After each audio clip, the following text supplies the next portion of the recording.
Hello students, I am Reshma Joshi, your English teacher. Today I am going to explain you lesson number 5 of our English grammar. The topic is parts of speech. ये parts of speech से ही पूरी हमारी grammar की language है, depended है. Here you can see 8 topics. We use words to express our thoughts. These words are of different kinds. They are called parts of speech. मतलब हम लोग जो बातें करते हैं, कोई सेंटेंस जो भी यूज़ करते हैं in English, as we talk in Hindi and Gujarati, English में भी हम जो सेंटेंस बनाते हैं, and the sentence is all together related to parts of speech. Okay, हमारे जो 8, या you can see here there are 8 kinds of part of speech. One by one we will learn in each topic, okay, deeply. अभी के लिए parts of speech क्या है वो देख लो. The whole grammar is dependent upon the parts of speech. ये 8 topics पे ही पूरा हमारा ग्रामर है. Okay, this is the basic of our grammar. First is noun. Noun is what? Noun का मतलब ये होता है, noun is express for any person, place और थिंग. पर्सन मतलब जैसे आई एम रेशमा, तो मुझे डोनेट किया. ओके, आप मुझे बोल रहे हो रेशमा, तो Reshma is a person. Okay, that is called noun. But उसमें भी एक चीज़ है कि प्रॉपर और कॉमन नाउन आती है. We will learn all these and topics deeply in our next topics. Okay, हमारे पूरी नेक्स्ट लेसन एक एक करके आपको इसके अंदर एक्सप्लेनेशन किया गया है. बट अभी के लिए सिर्फ आप ये जान लो कि नाउन क्या है. Noun refers to any person, place और thing. Okay, there are many kinds of nouns.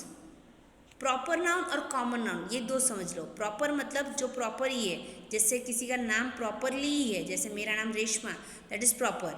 Sunday Sunday ही है. तो ऐसे कुछ प्रॉपर नाउन्स जो होते हैं, they always start with the capital letter only.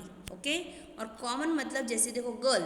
Girl मतलब मैं भी गर्ल में आ गई, आपकी सिस्टर्स भी गर्ल में आ जाती है, मम्मी भी गर्ल में आ जाती है, मतलब she is women but girl की कैटेगरी में. तो गर्ल, बॉयज़ सब, मतलब जो भी बॉयज़ है वो सब बॉयज़ में आ जाते हैं. ओके, पापा है, दादू है, ब्रदर है, ओके, छोटा भाई है, अंकल है, सब बॉयज़ में आ जाते हैं. गर्ल्स मतलब मम्मी, सिस्टर्स, अंकल, आंटी है, ये सब आ जाते हैं.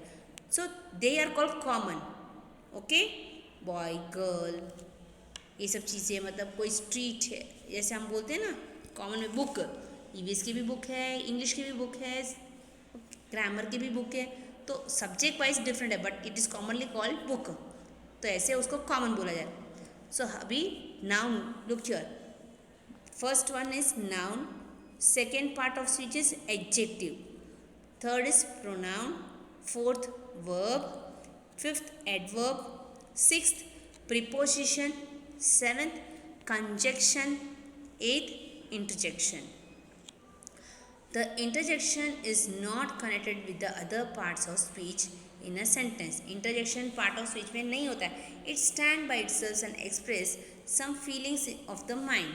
मतलब वो अपने आप ही मतलब खड़ा होता है, मतलब इट इज़ डिफरेंट. उसके अंदर कुछ फीलिंग्स होती है. जैसे हम लोग बोलते हैं ना, जैसे हमारी इंडिया की मैच जीत जाती है तो हम लोग सब लोग खुशी हो, ओ वाह इंडिया जीत गई, है ना. कोई गोल मिस है, हुश मिस हो गया. तो that is all called some feelings, expression, sudden feeling and expressions. All अरे रे क्या हो गया, ऐसे हम बोलते हैं ना हिंदी में भी. So these all things are called interjection. They have some feelings. Okay, feelings से एक्सप्रेस किए जाने वर्ड्स को they are called interjections. Now first is a noun is the name of anything. Noun किसी का भी नाम है, मतलब कैसे चीज, सभी कौन सी चीज़ होगा. जैसे ट्री. ट्री मतलब मैंगो की ट्री भी होती है, बनियन ट्री भी है, पीपल ट्री भी है, कोकोनट ट्री भी है. बट कॉमनली हम उसको क्या बोलते हैं, tree. Flower, king, queen. Adjective, second topic. Adjective is what? Adjective tells what kind of a noun. मतलब एडजेक्टिव मतलब नाउन किस प्रकार का है, that is called adjective. Something extra, that is great, small, white, brown, मतलब long hair, okay, white dress, he is very small, my brother is very small, Mahatma Gandhi was a great person, मतलब हम कुछ add कर रहे कुछ चीज़ में, है ना, सेंटेंस में कुछ एक्स्ट्रा ऑर्डिनरी ऐड कर रहे, that is called adjective. Next, instead of nouns the pronoun stands. अब नाउन के बाद थर्ड हमारा टॉपिक क्या है, प्रोनाउन, ओके। प्रोनाउन में क्या होता है, देखो नाउन देखा, second adjective that is adding something to the word noun, third is pronoun. Pronoun में क्या होता है, हम बार बार है ना किसी का नाम नहीं रिपीट कर सकते, जैसे फॉर एग्जांपल मैं अपना नाम लेती हूँ, Reshma is my English teacher, Reshma is studying is teaching in standard fourth, Reshma is teaching English also. तो बार बार हम किसी पर्सन का नाम रिपीट नहीं करते हैं, है ना, और नहीं अच्छा भी लगता है। तो इंस्टेड ऑफ दैट उसकी जगह पे हम कुछ वर्ड्स यूज़ करते हैं, that is called pronoun, okay.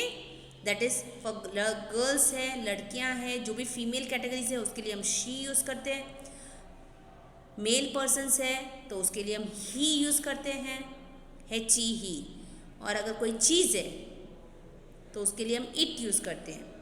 तो ये कॉमन है, ओके। फिर I, you, we, my, her, his, all this things comes in pronouns, okay. Pronoun में हम देखते हैं कि हम नाउन की जगह, जैसे फॉर एग्जांपल मैंने बोला ना आपको पहले, Reshma is my English teacher, Reshma is teaching in standard fourth, Reshma is teaching EVS also, तो हम उसकी जगह क्या करेंगे, Reshma is my English teacher, she is teaching English grammar, she is also teaching EVS. ऐसे हम शी लगा रहे हैं बिकॉज मैं फीमेल हूँ, ओके, तो मेरा शी लगता है। वही चीज़ अगर आपके पापा, जैसे मेल कैटेगरी, ब्रदर है, अंकल है, दादू, ग्रैंडफादर है, मेल पर्सन्स को भी करते हैं, तो उसको हम किस तरह से रिप्लेस करते हैं, ही कर लगा के। और वही चीज़ हम लगाते हैं कोई एनीथिंग, कोई भी चीज़ है तो उसके लिए हम it, okay. This is a table, it is made of wood, it is made of plastic, तो हम next time this is a table हमने बोला, ओके। फिर नेक्स्ट टाइम हमने सेकेंड में सेंटेंस में क्या लगाया, it, this is my pen, it is blue pen, okay. इस तरह से हम कुछ रिप्लेस करते हैं, that is called pronoun. Next is verbs. Verbs मतलब क्या होता है, डूइंग थिंग, वर्ब मतलब कुछ, doing thing is called verb. जैसे हम सेंटेंस से बोलते हैं Radha is writing a letter, तो राधा क्या काम कर रही है, राइटिंग अ लेटर, राइटिंग मतलब लिख रही है, जैसे okay. Seema is running fast, Seema is running, तो running that is the action thing, okay, कुछ कर रही that is running, so that is called verb. I am reading my book, Raj is reading English, तो रीडिंग कर रहा है वो, अभी क्या काम कर रहा है, रीडिंग, तो दैट इज़ द वर्ब, तो वो उसको बोलते हैं verb. So read, right, walk, run, sleep, okay, jump, all this thing comes in doing thing, action thing is called verbs. Next is adverb. Adverb मतलब how the thing is done, मतलब verb जो हमने verb बोला ना, verb मतलब doing thing, और doing thing किस तरह से किया जाता है, that is for example quickly, slowly, badly, well, मतलब धीरे धीरे, जल्दी जल्दी, fast, कुछ, that is called adverb, adding something to the verb. Verb मतलब doing thing, read, right, run, walk, sleep, यहाँ पे slowly, fast, quickly, all this thing comes in adverbs. फिर आया हमारा टॉपिक प्रीपोजिशन। प्रीपोजिशन देखो आपको टॉपिक से ही समझ जाना चाहिए, प्रीपोजिशन मतलब पोजीशन क्या, चीज़ की पोजीशन क्या है। The preposition stands before a noun और अ प्रोनाउन, नाउन या प्रोनाउन के आगे लगता है प्रीपोजिशन, ओके। प्रीपोजिशन, आपको प्री छोड़ दो, पोजीशन याद रखो।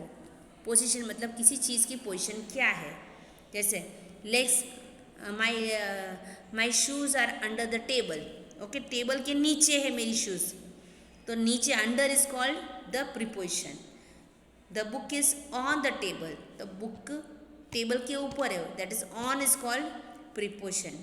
Okay, my bottle is in the bag, bag के अंदर है, तो किस जगह पे है, दैट इज पोजिशन कहाँ है, इनसाइड द बैग, इन, इस तरह से in, on, at, under, below, before, after, about, ये सब चीज़ें हमारी प्रीपोजिशंस में आती है।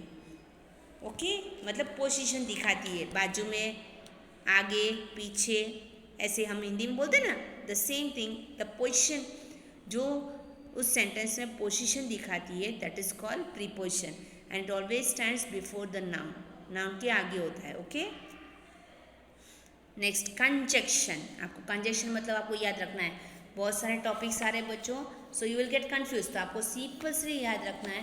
कंजक्शन मीन्स व्हाट, कनेक्टिंग, मतलब कनेक्ट कर रहा है कुछ। कैसा कनेक्ट करना है, मतलब दो सेंटेंस होते हैं उसको हम एक बनाते हैं। Okay, we make it one simple sentence. जैसे देखो, for example, Raj is a boy, he is running fast. Raj is a boy and he runs very fast. हमने यहाँ पे क्या किया, एंड लगाया। ओके, एंड लगा के दो डिफरेंट सेंटेंस को हमने ज्वाइन कर दिया। और मतलब आपको पता है, whenever a sentence starts, it starts with a capital letter and ends with a question tag. या तो फुल स्टॉप होता है, क्वेश्चन मार्क होता है, या एक्सक्लेमेटरी मार्क होता है। You have learned in the 4th chapter, है ना। तो इस तरह से एक सेंटेंस का एंडिंग होता है। तो हम सॉरी इस तरह से एक सेंटेंस का एंडिंग होता है, बट दो डिफरेंट सेंटेंस होते हैं, उसको एक करते हैं, we join it. Okay, joining, conjunction मतलब कनेक्टिंग, लिंकिंग, कुछ लिंक लगा के हम दो से डिफरेंट सेंटेंस को एक बना देते हैं, that is called conjunction. Simple से हमारे अभी सिंपल कौन से कंजक्शंस है, एंड, और, I like, do you like T और कॉफ़ी, जैसे do you like T, do you like coffee, ऐसे हम पूछते हैं। ओके, अगर हम उसको एक ही करना है, डू यू लाइक टी और कॉफ़ी, आपको चाय अच्छी लगती है या कॉफ़ी, या हमने लगाया ना हिंदी में, that is called conjunction. Okay, दो सेंटेंस को डिफरेंट को एक बना दिया। बट देखो, बट का एग्जाम्पल हम कैसे दिखाएंगे, I want to go to school, I am having fever. Okay, I want to go to school, I am having fever, तो हम इसको कैसे कनेक्ट करेंगे, I want to go to school but I have fever. Okay, मुझे school जाना है पर मुझे बुखार है, बट हमने लगा के दो सेंटेंस को कनेक्ट किया। बिकॉज, बिकॉज मतलब my sister can bring that box, my sister is tall. Okay, my sister can take that box, my sister is tall, मतलब my sister can take this box because she is tall. जैसे हमारे कोई ऊपर shelf में पड़ा है कोई box, मैं बोल रही हूँ माई सिस्टर कैन टेक, मेरी दीदी ले सकती है बिकॉज शी इज़ टॉल, क्योंकि वो हाइट में लंबी है इसलिए वो आराम से ले सकती है। ओके, तो ये हमारे कुछ कंजक्शन, मतलब कंजक्शन मतलब लिंकिंग वर्ड, लिंकिंग मतलब कनेक्टिंग वर्ड, ज्वाइन करने वाले word. Okay, next is interjection, is an expression of surprise. Interjection, interjection मतलब इन अंदर ही अंदर जेक्शन करना, मतलब oh, ah, my goodness, how wise, wow, alas, hush, hurray, ये सब कुछ इसके अंदर एक्सप्रेशन खुशी के भी होते हैं और कभी कभी सैड के भी होते हैं। There are two types of expressions, okay, sad and happy, but all together they are called some feelings. ये फीलिंग वाले एक्सप्रेस करने वाले वर्ड्स होते हैं, so they are called interjections. We will learn each and every topic very deeply in our next chapters. Okay, so this is your topic. Hope you have understood very carefully. अगर आपको समझ में ना आए तो आप वीडियो रिपीट वापस देख लेना, सो आपको समझ में आ जाएगी। Thank you.